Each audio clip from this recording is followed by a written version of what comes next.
आप अगर इतिहास में देखें तो पहली बात आप नोटिस करेंगे कि लाहौर को हमेशा से इंडिया का पार्ट होना चाहिए था, और उसके बाद आप ये भी नोटिस करेंगे कि 2 बार लाहौर इंडिया का पार्ट बनते बनते रह गया। नाउ ये 2 ओकेजन्स क्या थी इस वीडियो में हम डिस्कस करेंगे, मगर सबसे पहले लाहौर को आप अगर मैप में देखें तो यहाँ पर आप देख पाओगे ये है एशिया का मैप, ये है हमारा प्यारा भारत, और पाकिस्तान में आप नोटिस करेंगे मॉडर्न डे पाकिस्तान में है लाहौर। आपने सोचा है कि इस शहर का नाम लाहौर क्यों है? हिस्टोरिकल अकाउंट्स हमको ये बताते हैं कि लॉर्ड राम के 2 सुपुत्र थे, लव और कुश, और दोनों के नाम पे ही आपको पाकिस्तान में 2 शहर मिलेंगे। एक तो लाहौर और उसके अलावा कसूर। कसूर बिल्कुल लाहौर के आपको साउथ में मिलेगा। तो इससे आप समझ सकते हैं कि एक ऐसा शहर जिसका नाम ही रामायण से आया हो, हालांकि आज के समय पाकिस्तान की गवर्नमेंट इसको ज़रा प्रमोट करती नहीं है, मगर एक सिंपल गूगल सर्च भी आप अगर मारोगे तो हर जगह आपको ये दिखेगा कि लाहौर का जो नेम है it comes from lord Ram son. और ओवर द ईयर्स आप अगर देखें तो लाहौर की एक बहुत ही ज़्यादा रिच हिस्ट्री रही है इन वेरियस एम्पायर्स। कई एम्पायर्स का कैपिटल रह चुका है लाहौर। फॉर एग्जांपल, जब सिख एम्पायर एस्टैब्लिश किया गया था उसका भी जो कैपिटल था वो लाहौर ही था। अजीब बात देखिए आज के समय ये है कि कई लोग जो सो कॉल्ड खालिस्तान की डिमांड करते हैं वो खालिस्तान की डिमांड में अपना जो कैपिटल है उसको ही भूल जाते हैं। खैर, इससे आप समझ सकते हैं कि हिस्टोरिकली लाहौर कितना ज़्यादा इंपॉर्टेंट शहर रहा है पूरे साउथ एशिया में। जब पाकिस्तान नाम का कोई देश नहीं था, जब पूरे सब कॉन्टिनेंट में वेरियस एम्पायर्स थे, उस दौरान हमेशा लाहौर की इंपॉर्टेंस बनी रही है। और पंजाबी में तो आप अगर देखें तो एक कहावत बहुत ही मशहूर है कि जिनने लाहौर नहीं वेखिया वो जमिया ही नहीं। मतलब कि लाहौर अपने आप में इतना कमाल का मेट्रोपॉलिटन सिटी है कि जो लाहौर नहीं होके आया उसने वहाँ पर मार्केट्स नहीं देखी, वहाँ के लोगों से नहीं मिला, वो बेसिकली इस दुनिया में प्रॉपरली जिया ही नहीं है। इस टाइप की कहावतें हुआ करती थी। क्या आज के समय ये कहावतें वेट रखती है? क्या आज के समय आप कह सकते हैं कि जिनने लाहौर नहीं वेखिया वो जमिया ही नहीं? Not really. इकोनॉमिकली आप अगर देखें तो जब से विभाजन हुआ है, जब से पार्टीशन हुआ है, लाहौर बहुत पीछे रह गया है सब कॉन्टिनेंट की बाकी सिटीज़ से। क्योंकि आज के समय आप अगर कंपैरिजन करोगे लाहौर की इकोनॉमी का बाकी और सिटीज़ से तो लाहौर बहुत छोटा हो गया। इवन जो आप अगर बांग्लादेश की कैपिटल देखो ढाका, तो ढाका की जो टोटल जीडीपी है इन नॉमिनल टर्म्स ये अराउंड 165 बिलियन यूएस डॉलर्स है। दिल्ली की आप अगर देखो नॉमिनल जीडीपी ये 210 बिलियन डॉलर्स है। मैं पीपीपी टर्म्स की बात नहीं कर रहा, परचेजिंग पावर पैरिटी। आप जब भी गूगल करेंगे या खुद सर्च करेंगे ध्यान रखिएगा नॉमिनल और पीपीपी में फर्क होता है, तो उसके हिसाब से डेटा एनालाइज करना। तो आप यहाँ पर देख सकते हैं कि ओवर द ईयर्स लाहौर की जो नॉमिनल जीडीपी में वैल्यू है इकोनॉमी की ये सिर्फ 35 बिलियन डॉलर्स रह गई है, जबकि एक बार को ये एक कल्चरल कैपिटल, इवन कुछ हद तक आप कह सकते हो नॉर्थ इंडिया का कमर्शियल कैपिटल भी था। मगर सबसे ट्रैजिक बात यह है कि लाहौर बच सकता था। जी हाँ, मैं ठीक कह रहा हूँ, Lahore could have been saved. Lahore की इकोनॉमी बहुत ज़्यादा होती आज के समय अगर वो भारत का पार्ट होता, एक बहुत ही इंपॉर्टेंट हमारा इंडस्ट्रियल सेंटर होता ये, मगर अनफॉर्चुनेटली ऐसा हो नहीं पाया। और रीज़न आपके सामने है, Cyril Radcliffe. Lord Cyril Radcliffe ने, आपको पता होगा, रैडक्लिफ लाइन बनाई थी। इस लाइन ने किया था भारत का विभाजन, और बहुत ही लंबे समय तक इंडिया में हम लोग यही मानते गए कि रैडक्लिफ ने ज़्यादातर जो इंडिया पाकिस्तान के एरिया बांटे हैं उसमें रैडक्लिफ ने यह देखा कि जहां पर हिंदू ज़्यादा हैं वो एरिया दे दिया जाए इंडिया को, जहां पर मुस्लिम ज़्यादा हैं वो एरिया मिल जाए पाकिस्तान को। मगर रैडक्लिफ ने 1970s में एक इंटरव्यू के दौरान बहुत ही यूनिक बात दुनिया के सामने रखी। रैडक्लिफ ने 1970 में एक इंटरव्यू के दौरान इंडियन जर्नलिस्ट कुलदीप नायर को यह बता दिया कि एक बार को तो मैंने सोचा था लाहौर को ना इंडिया को ही दे देता हूँ, मगर फिर मुझे ख्याल आया नहीं, पाकिस्तान के पास कोई बड़ा शहर तो बचेगा नहीं। आई मीन श्योर उनको कराची मिल रहा है, वो एक पोर्ट सिटी है, मगर नॉर्दर्न पाकिस्तान में कोई एक बड़ा इनके पास शहर होगा नहीं।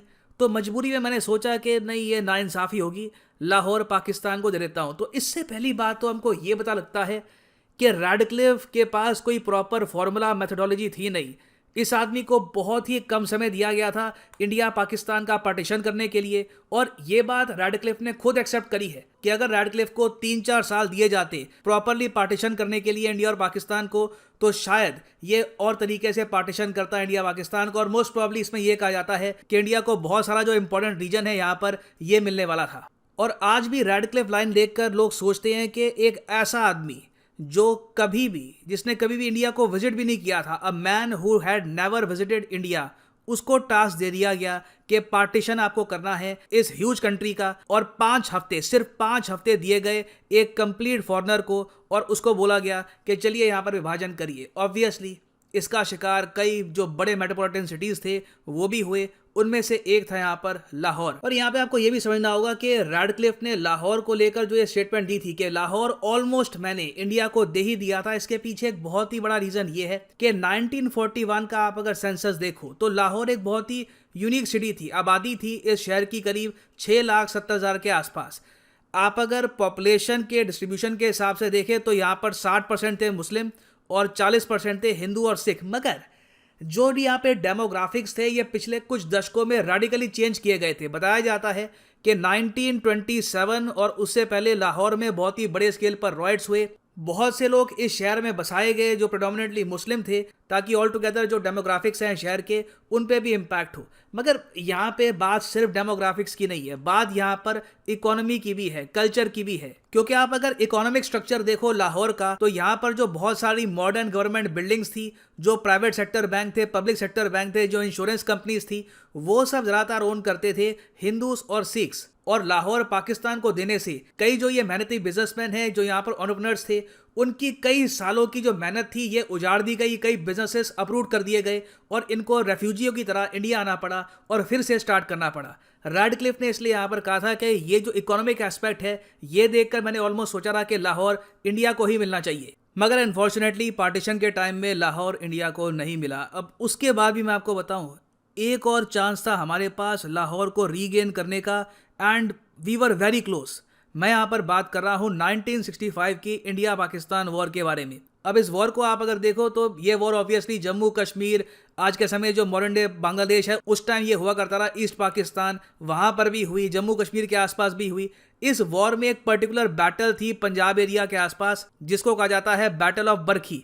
बैटल ऑफ बरखी में भारत की बहुत बड़ी जीत हुई थी और इंडियन सोल्जर्स लाहौर तक पहुंच गए थे। यहाँ पर आप देख पाओगे इस तरीके से इंडिया ने सीधा क्लियर एंट्री ली और लाहौर को हमने कब्जा ही लिया था। यहाँ पर आप देख पाओगे ये एक बहुत ही आइकॉनिक इमेज है पुलिस स्टेशन लाहौर डिस्ट्रिक्ट की। और बिल्कुल 1965 में पाकिस्तान लाहौर ऑलमोस्ट हार ही गया था। मगर बाद में कैप्टन अमरिंदर सिंह जी, जो आज के समय चीफ मिनिस्टर भी रह चुके हैं इन द पास्ट, पंजाब में आज के समय पॉलिटिशियन है, इन्होंने बाद में बताया, इन्होंने बाय द वे पार्टिसिपेट भी किया था 1965 वॉर में। इन्होंने बताया था कि लाहौर के हम इतना करीब चले जाएंगे, ये हमने कभी एंटिसिपेट किया नहीं था, सोचा नहीं था। तो इस वजह से हम प्रॉपरली लाहौर को कब्जा नहीं पाए, क्योंकि लाहौर को प्रॉपरली आप कह लीजिए अनेक्स करने के लिए हमको बहुत से सोल्जर्स और चाहिए होते, क्योंकि आबादी काफी बड़ी है शहर की। उसके अलावा जो पाकिस्तानी सोल्जर्स थे वो भी कश्मीर से वापस हटकर लाहौर की तरफ आ रहे थे। तो आप कह लीजिए लाहौर की असॉल्ट में अगर हमारे पास और जरा सैनिक होते तो उस टाइम इंडिया लाहौर को कब्जा भी सकता था। हाँ, वो अलग बात है कि फिर इंटरनेशनल प्रेशर के अंडर हम लाहौर को होल्ड करके रखते ना रखते, क्योंकि उस वक्त कोल्ड वॉर भी चल रही थी, अमेरिका का बहुत प्रेशर आता, वो एक कंप्लीटली डिफरेंट सिनेरियो है। मगर Lahore almost became a part of India in 1965। और अगर आज के समय लाहौर इंडिया का पार्ट होता तो अभी के लिए जो इस शहर में मेट्रो सिस्टम बहुत ही लिमिटेड है, ये बहुत ही बड़े स्केल पर एक्सपैंड कर चुका होता। जो इंफ्रास्ट्रक्चर है शहर का ये और ज़्यादा बेहतर होता। इसकी कनेक्टिविटी जो है अमृतसर से, ये पूरे रीजन को एक बहुत ही बड़ा इकोनॉमिक बूस्ट देती। हाँ, मगर इसका इम्पैक्ट ये भी होता कि आसपास के यहाँ पर जो और बड़े शहर हैं, जैसे फॉर एग्जांपल कैपिटल को ही आप ले लीजिए, मैं नहीं मानता दिल्ली में इंफ्रास्ट्रक्चर इतना बिल्ड कर पाते अगर लाहौर भी हमारे पास होता, क्योंकि फिर हमको बहुत सारे रिसोर्सेज लाहौर पे भी लगाने होते। चंडीगढ़ भी उतना डेवलप ना होता जितना आज के समय है अगर लाहौर इंडिया के पास होता। मगर इवन दो चाहे लाहौर जोग्राफिकली इंडिया का पार्ट ना हो, हमारे गानों में, हमारे कल्चर में आज भी आप अगर देखो तो हम यही मानते हैं कि लाहौर एक्चुअली बिलोंग करता है इंडिया को। लाहौर सिर्फ एक अपने आप में ज़मीन नहीं है, ये एक स्पिरिट था एक टाइम पे, एक मल्टी कल्चरल सिटी का, एक थ्राइविंग मेट्रोपॉलिटन सिटी का, जो सैडली अब काफ़ी हद तक दब चुका है। और फाइनली यहाँ पर मैं ये भी ऐड कर दूं कि अनअकैडमी ने एक मेजर सेल करी है introduce on the occasion of the new year. Comment section में जाओ, यहाँ पर आपको मिलेगा ये link, by any course using the code PD10। अब PD10 लिखा है तो यूजुअली आप मान के चलते हो कि 10% डिस्काउंट मिलता है, और मिलता भी 10% है। मगर सिंस हम 2022 एंटर कर रहे हैं तो आने वाले कुछ दिनों तक आपको मिलेगा 22% का डिस्काउंट। तो सिंपली यहाँ पे आपको क्लिक करना है अपने एग्जाम पे। फॉर एग्जांपल आप प्रिपेयर कर रहे हैं for UPSC CSE, click on UPSC CSE get subscription, और यहाँ पर आप देखोगे मैसिव डिस्काउंट मिलेगा अगर आप यूज करते हैं code PD10। The prices will fall even more than they usually do. यहाँ पर आप देख पाओगे एक ह्यूज डिस्काउंट मिलेगा। आप 36 महीने का UPSC कोर्स परचेज कर सकते हैं for just 2000 rupees a month. ये अब तक की सबसे बड़ी सेल है by Unacademy. Buy the course of your choice, कोई भी आपका कोर्स हो, IIT, UPSC, SSC, bank, any course that you want to buy. आने वाले कुछ ही दिन तक ये सेल रहेगी, so make the best use of the sale. So इसी नोट के साथ ये है वीडियो का अंत। Thank you for listening and as always, God bless you all.